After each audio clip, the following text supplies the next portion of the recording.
Baik, kita pergi kepada contoh yang kedua.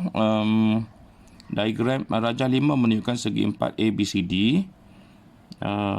Jadi seperti mana ni pun kalau kita tengok, kita ada dua segitiga, segitiga BCD, segitiga yang pertama, dan segitiga yang kedua ABD. Okey, soalan dia ialah A, dia suruh cari sudut BCD. Sudut BCD dalam gambar rajah kita, dia suruh cari sudut ni lah. Sudut ni BCD. Okey, kalau kita tengok sini, kita ada sedikit masalah sebab sudut yang kita nak cari ni, nilai sisi dia pun kita tak tahu. Sudut ni pun tak tahu, nilai sini pun, nilai sisi dia pun kita tak tahu. Maknanya, jangan buat nak pandai lah sini. Sebab kita tidak ada nilai yang kita boleh guna. Kalau dua-dua nilai tak ada, so kita tak payah buat nak pandai. Jadi, hak ni pilihannya ialah kita guna sudut 47.87, pasangan dia adalah 6 cm, dan sisi 7 cm, pasangan dia sudut sini. Okey, maknanya cikgu labelkan sini sebagai Y, sudut Y.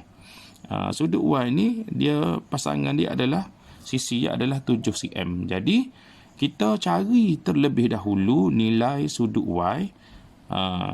Kemudiannya, kita sudah tahu kalau segitiga sudut pedalaman dia 180. Maknanya sudut nanti kita nak cari theta sini nilai berapa, 180, tolak dengan 47.8, tolak dengan sudut Y. Barulah kita dapat sudut theta. Okey, cikgu lukis sini. Cikgu lukis gambar rajah tu di kertas lain. Cikgu tulis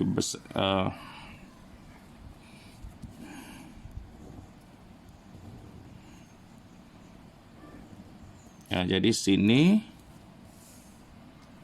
47.8 darjah. Sini sudut Y. Sini 6, sini 7. Jadi kita buat segi nak panas sini sa, nak panas sini sa. Jadi kita masuk rumus.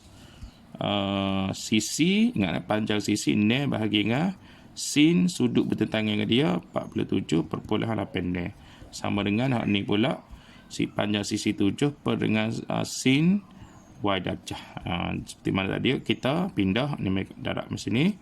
So, ne darab sin Y sama dengan 7 darab dengan sin 47.8 ne. So, kita nak dapat sin Y, kita pindah 6, jadi 7 darab sin 47.86 bahagi dengan 6. Okey. Sini kita akan dapat sin Y sama dengan 0.851. Kalkulator. Jadi, kita nak cari nilai Y, kita pindah sin ke sebelah sana. Jadi, sin kuasa 1, 0.8651. Maka Y kita akan dapat 59.89 darjah. Okey, jadi kita dapat Y 59.89 tadi, itu adalah merujuk pada sudut sini. Jadi sebenarnya kita nak cari sudut sini, theta kita sini. Bermaknanya nak cari sudut BCD, maka kita ambil 180 darjah, kita tolak dengan 59.89 darjah, tolak pula dengan 47.8 darjah. Maka kita akan dapat sudut BCD bersamaan dengan 7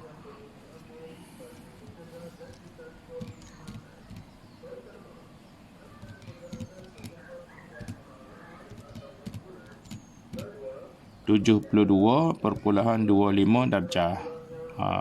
Selesailah contoh penggunaan petua sinus. Nanti cikgu akan pergi kepada petua yang kedua selepas ini.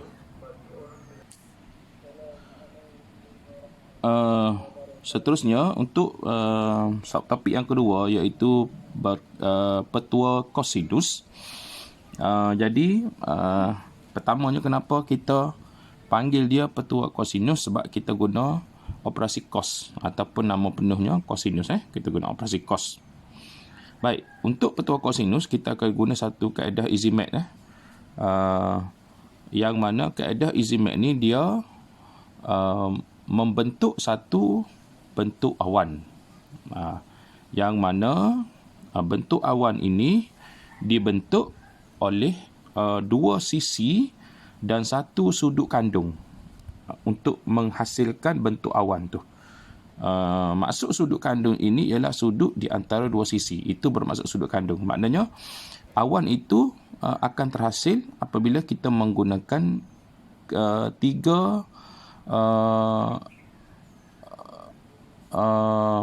nilai ataupun tiga item, iaitu dua sisi pada segitiga dan satu sudut kandung di antara dua sisi itu. Okey, cikgu tunjuk contoh. Katalah kita ada satu segitiga.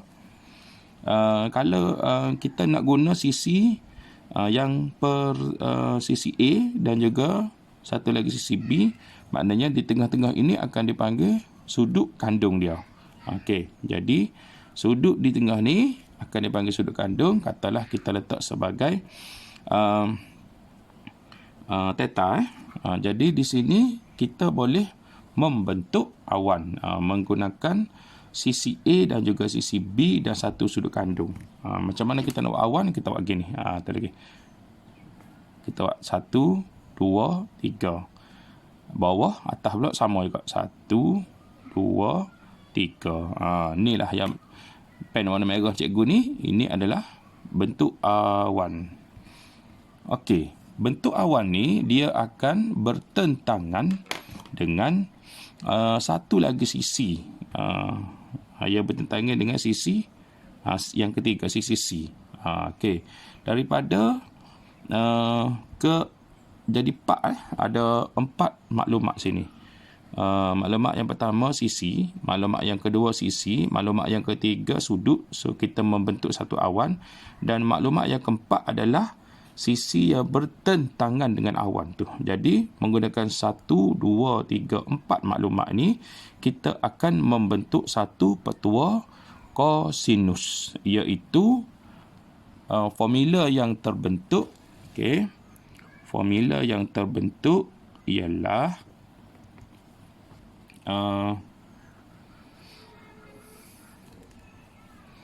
kita ambil sisi yang bertentangan dengan awan tadi, C kuasa 2. Kena ingatlah, kita ada C kuasa 2 ni formula. Dia akan terbentuk satu formula. Kita mulakan dengan sisi yang bertentangan dengan awan kuasa 2. Kemudian sama dengan kita ambil kedua-dua sisi pada awan tu, kita kuasa 2. Lepas tu kita tambah A kuasa 2 tambah B kuasa 2. Kemudiannya kita tolak. Ni formula kena ingatlah. Masa mana dia tambah, masa mana dia tolak. Kemudian kita tolak dengan 2. Kita start dengan nombor 2. Lepas tu kita ambil kedua-dua sisi pada awan tu, A, B. Kemudiannya kita cos dengan sudut di dalam awan tu, sudut theta. Maka terbentuklah satu formula yang kita panggil sebagai formula petua kosinus. Jadi ingat cikgu ulang sekali lagi sisi yang bertentangan dengan awan ni, okey, sisi bertentangan dengan awan, kita start dengan sisi yang bertentangan dengan awan, C kuasa 2 sama dengan, kemudian ni kita ambil kedua-dua sisi dalam awan tu, kedua-dua sisi dalam awan. Jadi A kuasa 2 tambah dengan B kuasa 2, tambah sini A kuasa 2 tambah dengan B kuasa 2. Kemudiannya kita tolak, kita tulis nombor 2. Kemudiannya kita ambil dua-dua sisi pada awan, A, B, dan akhir sekali cos pada cos kepada sudut di dalam awan ni. Jadi suka cikgu ingatkanlah, antara 2 A, B cos ni, cos theta ni dia darab 2 darab dengan A, darab dengan B, kemudian B ni darab pula dengan cos theta. So dia ada operasi darab situ semua tu. Jadi inilah yang dipanggil sebagai petua kosinus.